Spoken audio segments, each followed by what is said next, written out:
జిల్లా గెరడేపల్లి మండలానికి చెందిన మోదాల గంగయ్య పొలంలోని విరిగిపోయి ఎండిపోయిన మామిడి చెట్లు కొమ్మ మరలా చిగురించింది. ఆ చిగురే మామిడికాయల రూపంలోని ప్రతిగా ఫలించింది.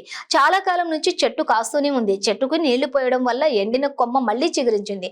చెట్టు మొత్తం మీద ఒకే కొమ్మకు 55 మామిడికాయలు కాసాయని రైతు వెల్లడించారు.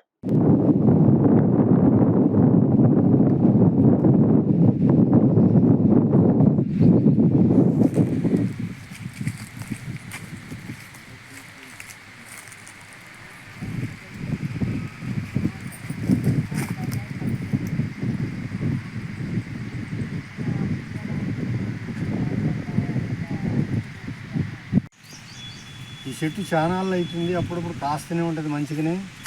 ఈ మధ్యకాలంలో చెట్టు ఎండిపోయింది. ఎండిపోయి మళ్ళీ పచ్చబడ్డది.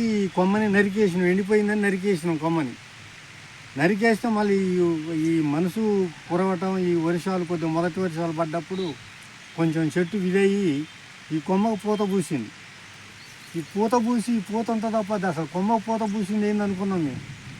లోపల ఈ మంచిగా కాయలు మేడికాయలు కాసినట్టు కాసిన గుత్తులే. చెట్టు అంతా పోయింది, కానీ ఇవి మాత్రం మంచిగా ఉన్నాయి.